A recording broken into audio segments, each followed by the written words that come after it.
Hello दोस्तों, मैं विक्रम कुमार। मेरे यूट्यूब चैनल ओम टीचिंग सेंटर में मैं आप लोगों का तहे दिल से स्वागत करता हूं।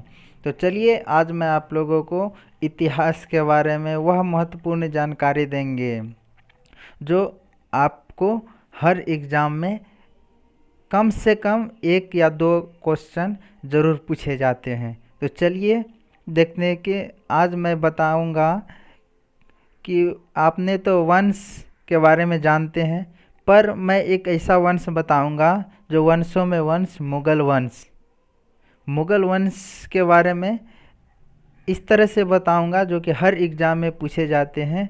तो चलिए वीडियो को अंत तक बने रहें और वीडियो का लाभ उठाएं। इससे पहले अगर आप मेरे चैनल पर पहली बार आए हैं तो चैनल को सब्सक्राइब करके बेल आइकन की घंटी को प्रेस कर लीजिए और नोटिफिकेशन को ऑन कर लीजिए। तो चलिए देखते हैं आज मुगल वंश के बारे में। आपके सामने है मुगल वंश। इतिहास की दुनिया की ओर ले चलते हैं, मुगल वंश के बारे में जानकारी देते हैं।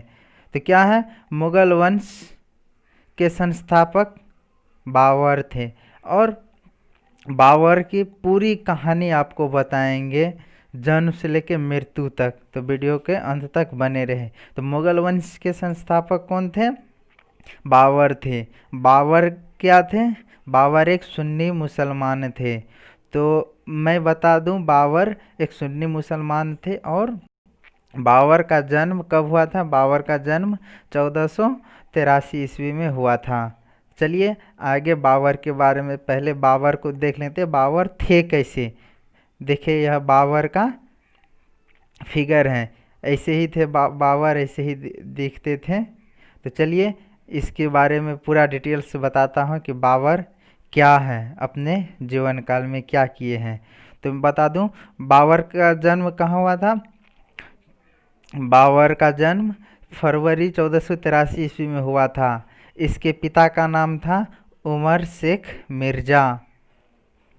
और बाबर के बारे में जानकारी देते हैं। बाबर ने 1507 ईस्वी में बाबर शाह की उपाधि धारण की थी। तो बाबर कब बाबर शाह की उपाधि धारण की थी? 1507 ईस्वी में। तो इसके बाद देखते हैं कि बाबर के पुत्र के बारे में जानते हैं कि बाबर के कितने पुत्र थे। तो बाबर के आपको पता होगा कि बाबर के 4 पुत्र थे। पहला है हुमायूं, कामरान और अस्कारी और लास्ट है हिंदाल। यानी हुमायूं, कामरान, अस्करी और हिंदाल, यह चारों बाबर के अपने पुत्र थे। तो अब देखते हैं कि बाबर ने भारत पर आक्रमण किया था। तो बता दे कि बाबर ने भारत पर 5 बार आक्रमण किया था। तो बाबर का भारत के विरुद्ध किया गया प्रथम अभियान 1519 ईस्वी में था। यूसुफ जाई जाति के विरुद्ध था। बाबर ने जो 1519 में आक्रमण किया था तो किसके विरुद्ध था? यूसुफ जाई जाति के विरुद्ध था। इस अभियान में बाबर ने बाजौर और भेरा को अपने अधिकार में कर लिया था। तो चलिए देखते हैं कि बाबर ने जो अपने जीवन काल में युद्ध लड़े थे, अब उसके बारे में जानते हैं कि बाबर ने अपने जीवन काल में बहुत सारे युद्ध लड़े थे और बहुत युद्ध में विजय भी पाए थे। तो आज पूरी जानकारी देंगे कि वह कौन कौन से युद्ध लड़े थे। पहला युद्ध के बारे में आपको बता दें, पानीपत का युद्ध बाबर ने लड़े थे। पानीपत का युद्ध बाबर ने लड़े थे। तो पूर्ण जानकारी आपको देंगे और युद्ध के बारे में इससे क्वेश्चन आता ही आता है।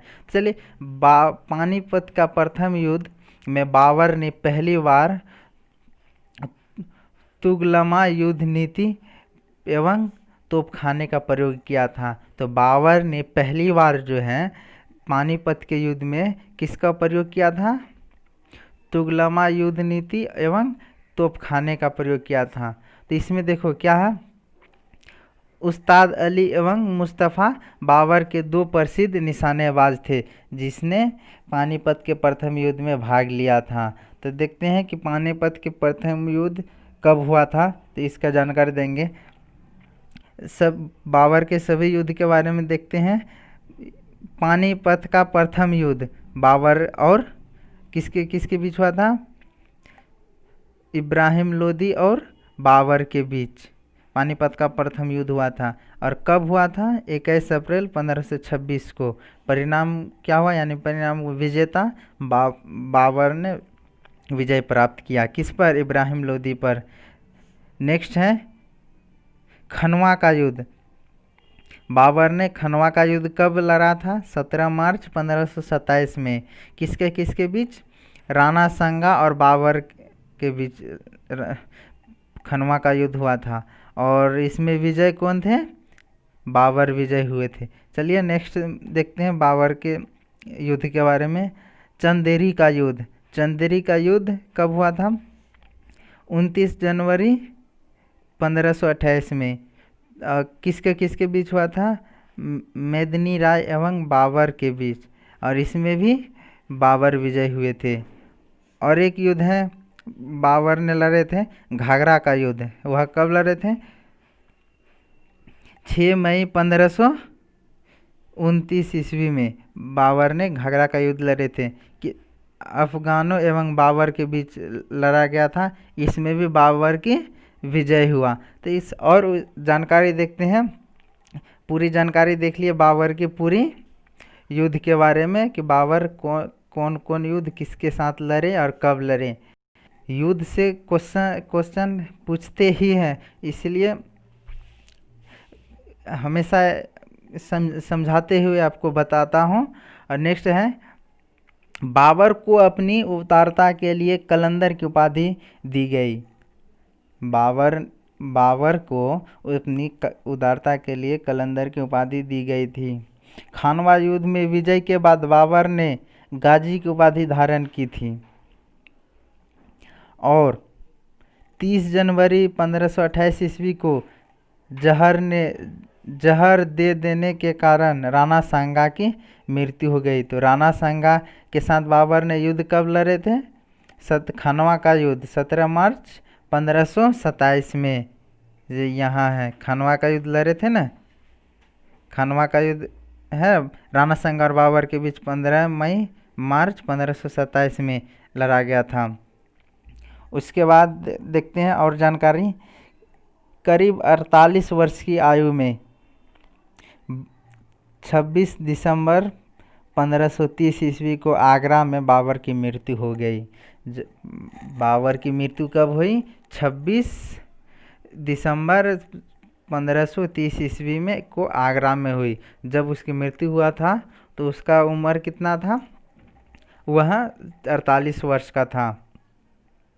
उसके बाद देखते हैं बाबर ने अपनी आत्मकथा बाबरनामा की रचना की थी। बाबर ने अपनी आत्मकथा किसकी रचना की थी? बाबरनामा की। और इसका फारसी भाषा में अनुवाद कौन किया था? मैं आपको बता दूं, अब्दुल रहीम खान खावा ने इसकी बाबरनामा की फारसी में अनुवाद किया था। और बाबर के बारे में जानकारी देते हैं। बाबर का उत्तराधिकारी कौन था? आपको बता दूं कि बाबर का उत्तराधिकारी था हुमायूं।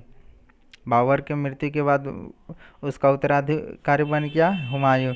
इसी तरह से इतनी जानकारी आप लोगों को बहुत अच्छे लगे होंगे, इसलिए वीडियो को जितना से जितना हो सके अपनी सभी फ्रेंड तक शेयर कर दीजिए। थैंक्स।